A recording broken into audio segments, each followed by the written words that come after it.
Hello everyone, I'm Alex Dykes, and today we're taking a look at the all-new 2014 Fiat 500L. This is Fiat's second entry into the American market since coming back with their much smaller Fiat 500.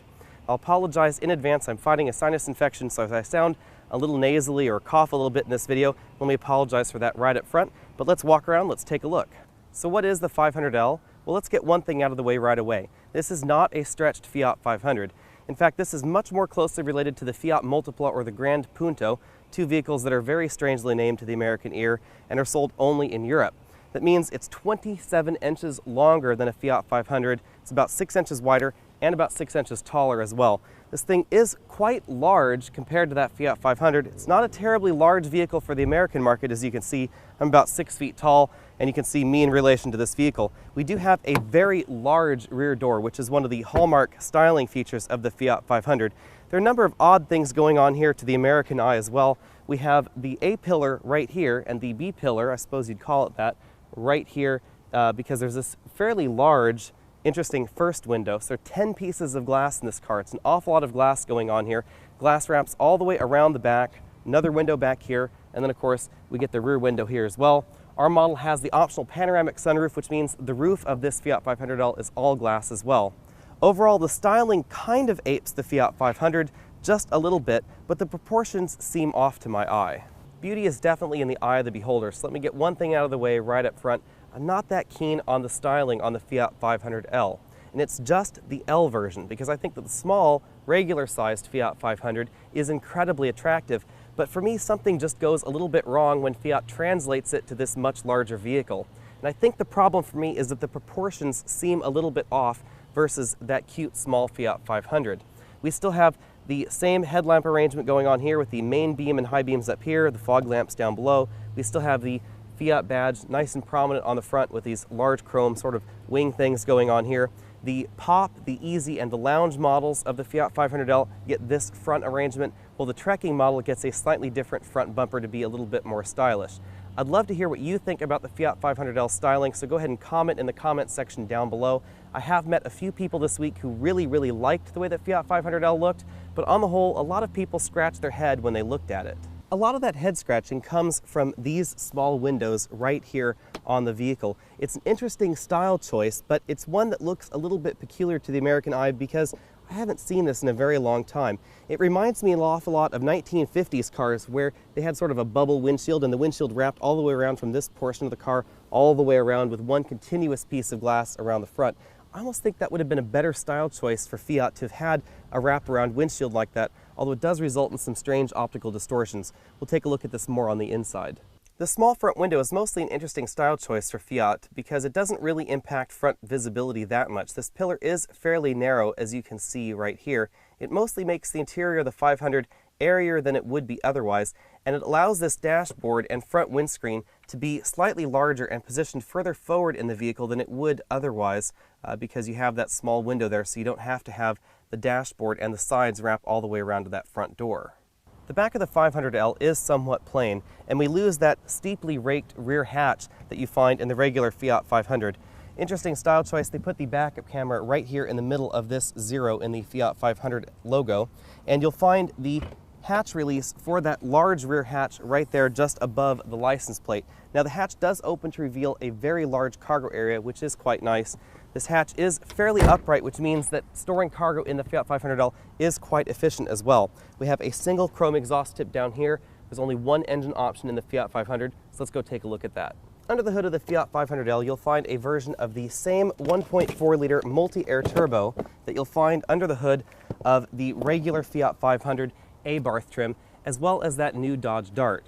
In this vehicle, it produces 160 horsepower and 184 pound-feet of torque. The Fiat 500L is front-wheel drive only. Based on the floor stamping in this vehicle, we don't expect an all-wheel drive model at any time. Power is sent to these front wheels only via a standard 6-speed manual transmission, which is relatively similar to the one that you'll find in the Fiat 500 A-Barth, as well as a 6-speed dual-clutch automatic transmission. Now that dual-clutch transmission is really just two manual transmissions jammed together in the same casing, and the computer controls the shift and the clutch. Thanks to that manual-based transmission, fuel economy is fairly high in the Fiat 500L, scoring 25 in the city, 33 on the highway, and a 27 mile per gallon combined rating by the EPA. All models of the Fiat 500L come with a tilt telescoping steering wheel, which is a handy feature in a vehicle like this. And that's because this front seat has a decent range of motion regardless of which Fiat 500 model you get. Now the seat is always manual regardless of which trim level of 500L that you do opt for, but you do have a decent range of motion. You can really move this seat quite high up for a manually adjustable seat. The passenger seat on the Fiat 500 is optionally adjustable for height as well, so it is an option, not on the base pop model, but on the upper level trims of the Fiat 500 you do get that option. We do have a decently high ceiling, even though this model has the optional sunroof, which makes it a lot easier for taller drivers to get in this car and feel comfortable. They'll also feel comfortable with these large and very wide seat bottom cushions and seat back cushions. The bolstering is not terribly severe, so it's a lot easier for larger passengers and larger drivers to get comfortable. In an interesting twist, we have an electrically adjustable lumbar support in this seat, not available in that base Fiat 500L again, but it is standard in the upper trim levels. Let's take a look around the interior now. Again, we're in the lounge model, and our model has these partial leather seats. So this portion of the seat is vinyl, and then the seating portions of the seat are leather. So we get this perforated leather here on the driver and front passenger seat. If we move over to the doors, you'll find an upgrade over the very base model of Fiat 500, and that is the soft vinyl insert in the door. We get that same soft vinyl treatment over here on the dashboard as well. We have a split glove box arrangement with a small glove box here and a second small one below it. Air vents that open and close in the dashboard. Our model has the 6.5-inch color touchscreen. Base models get a 5-inch color touchscreen. Down here we'll have menu controls. We'll go over those in a little bit. Fog lamps. Door lock button over here on the dashboard. Dual zone climate control is an option in the Fiat 500L. And then down here we have the inputs for that Uconnect audio system. Continuing down, we have two fairly large cup holders, which is a nice improvement for the American market. You can easily fit large sodas in there from drive-thrus. We have our shifter for the 6-speed automatic transmission. It has a manual mode there. Down here you'll find your stability control off button, a very strangely positioned and very strangely shaped parking brake. So if I move the camera here and I can get my hand in that position, it's very odd to use actually. It's not the most ergonomic handle I've ever seen. It is very stylized, very stylish for the Fiat 500. We get a single, fairly small center armrest as well. Fairly small cubby on the inside. You can barely fit a wallet and a few other items in there. Everything is definitely very European sized in this car. From that center armrest to this interesting placed air vent right here in the dashboard, and that's above the radio. As you can see, this helps direct air to the rear passengers since there are no air vents in the rear of the car. Moving over to the steering wheel, we have our cruise control buttons on this side of the steering wheel and our phone buttons and voice command buttons on this side of the steering wheel. In Chrysler fashion, these are borrowed from the Chrysler lineup. We have buttons on the back of the steering wheel for volume up and down and source selection, as well as track up and down on this other side of the steering wheel. The instrument cluster is straight out of Fiat. See, we have a 4-dial arrangement here: speedometer, tachometer, fuel gauge, and temperature gauge. This multi-information display in the middle is very typical in the Fiat lineup in Europe, and it's just been transplanted for the American model. Our Fiat 500L has the optional panoramic sunroof. One thing to keep in mind is this panoramic sunroof does not have a completely opaque cover to it. So most vehicles with a sunroof, this is a piece of fabric that does not let any light through. The Fiat 500Ls, as well as the Fiat 500's sunroof covers, allow an awful lot of light in. It makes the cabin feel airy, but personally it gives me a bit of a headache, and it makes the cabin a little bit too hot for me in hot sun, so it is something to keep in mind if you live in a hotter climate. Getting in and out of the Fiat 500 is fairly easy thanks to those large door openings. Once you're inside, you'll find seat bottom cushions that are a lot further from the floor than you'll find in something like a Kia Soul or a Mini Countryman. That does cut down on headroom, however. Because I'm sitting a little bit higher off the ground and the overall vehicle is about the same height, my head is touching the ceiling. Again, we are in the model with the optional sunroof, so if you don't opt for that sunroof, you do get a bit more rear headroom. I'm only 6 feet tall, and I couldn't sit upright in this back seat. I do have a decent amount of legroom, however. This front seat's adjusted for me, and I have about 4 or 5 inches of legroom left there. The middle seat in the Fiat 500L is just about as comfortable as these outboard seats as well. The seat cushion is a little bit firmer, so it's a little bit less comfortable there, but I don't have much of a hump here, so still have a decent amount of legroom left. Headroom is actually a little bit better in this middle seat just because of how this sunroof is positioned. If I scoot over all the way to this side, this front seat was adjusted for a 6'5" passenger in the car. As you can see, I still have several inches of legroom left behind that seat. These rear seats do recline in a two-stage recline mechanism. So this is the most upright position, and this seat that I'm in right here is the most reclined position. There's no intermediary position in these Fiat 500L seats. One thing you won't find a whole lot of are cup holders in the Fiat 500L. Out back, we only have this one cup holder in this fairly small center armrest. We were able to put the largest size takeout cup you can get in a drive-thru in America in this cup holder. It fit fairly well, but it'll only fit one. Now there are these bottle holders in the doors as well, one on each side of the Fiat 500L, but the manual tells you not to put a traditional style takeout drink, the one with the snap-on plastic lid, in these door pockets. They're strictly for bottles with sealed lids only. Making cargo carrying easier, these rear seats do move forward and backward almost 5 inches. They also tilt forward as well as tumble forward to increase that rear storage area. Now you still have portions of the seat in the way, and these seats don't come completely out, but it is an awful lot handier to have them in that position than in this position because that cargo area is quite low. So let's go back there and take a look at that now.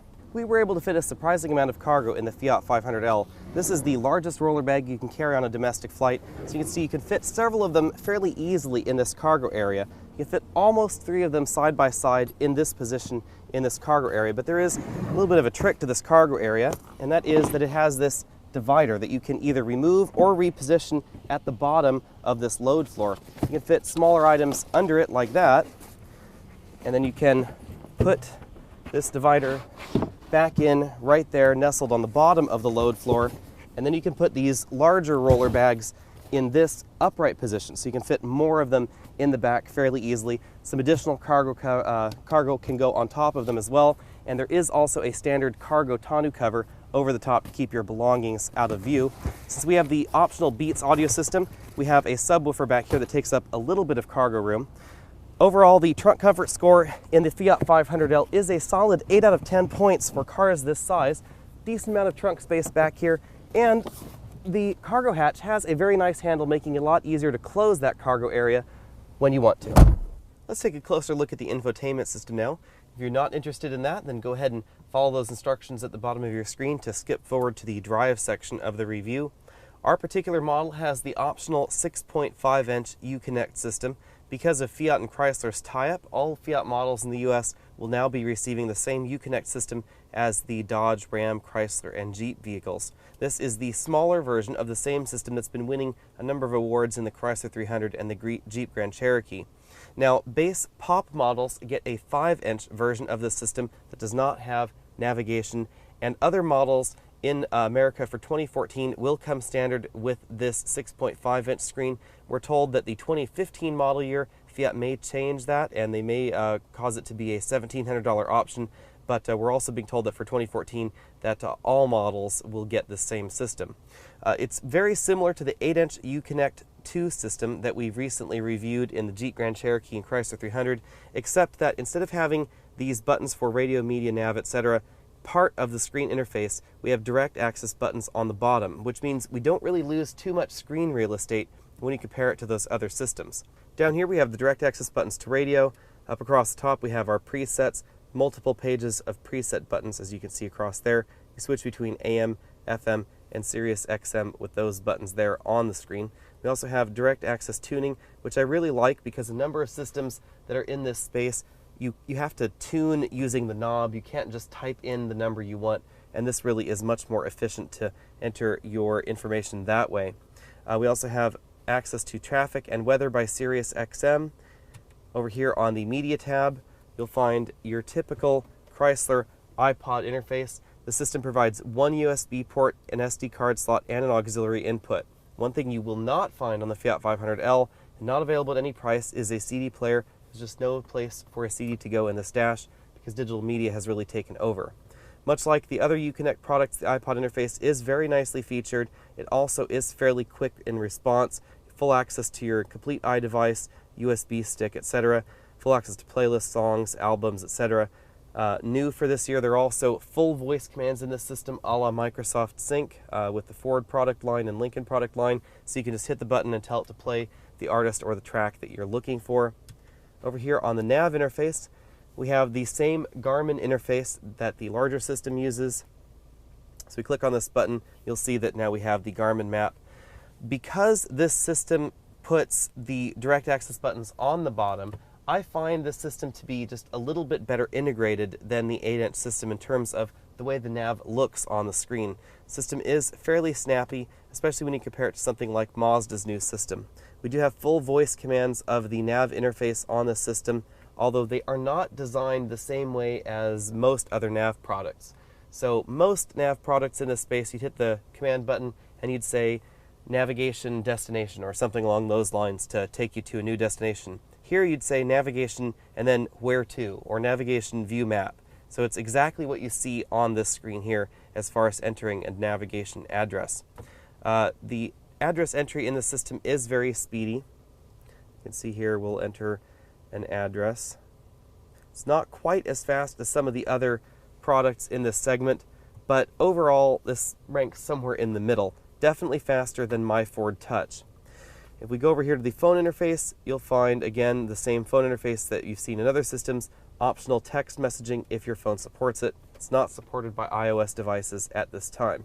One thing to note is the system does provide enough power to power certain high draw devices like modern tablets, Android tablets, iPods, iPads, etc. that require just a little bit more USB power than those original devices would. The More tab basically displays a home screen, so you can see what your media is doing on the top, what the outside temperature is, what your navigation is doing. By clicking on one of these quadrants, it'll take you to that particular section inside Uconnect so you can interact with it. If you want your settings, they're over here on this little gear icon. You really can't change any vehicle settings in the Fiat 500L via this display. If you want to change vehicle settings, that's down here in this menu button, and you have to use that display in the center of the instrument cluster to change things like the dimmer, speed buzzer, a few other vehicle settings like that are changed via this menu button here. There are a few certain systems that are changed in this screen, like how the door locks behave on the car, the clock, certain safety and driving assistance systems.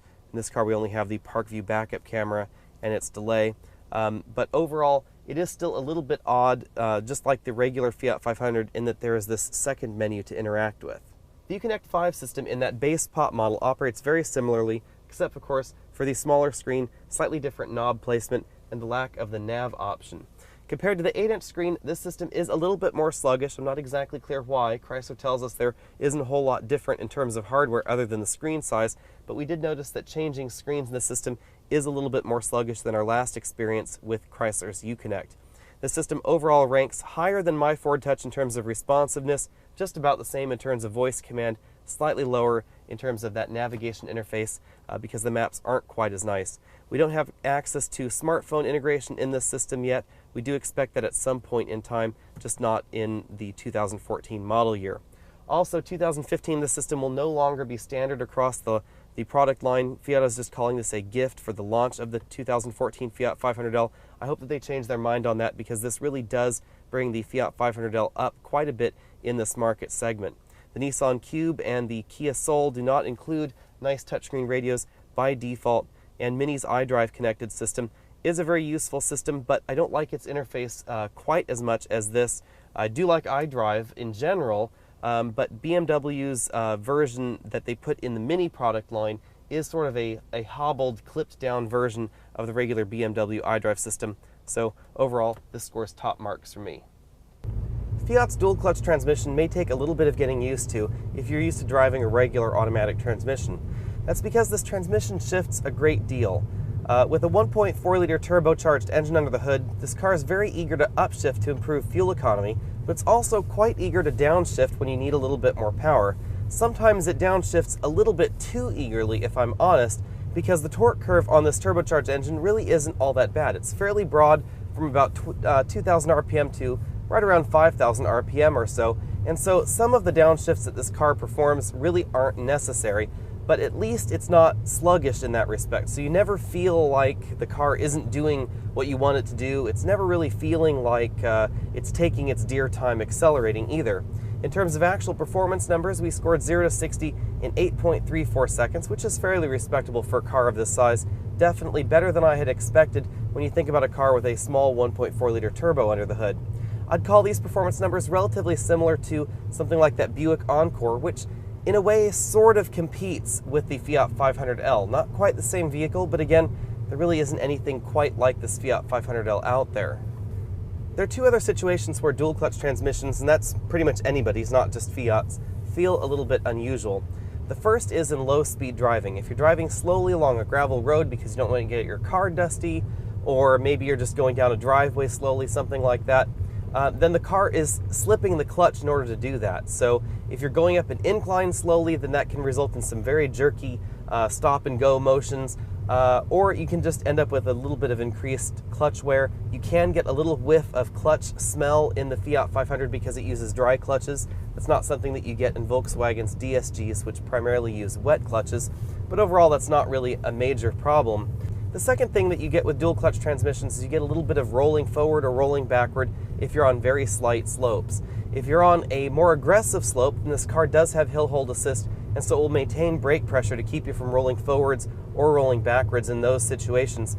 But otherwise, it is a manual transmission, so there's no torque converter there. So if you're on a slight up incline and you just release your foot from the brake, you're going to roll backwards just a little bit like you would in a manual transmission.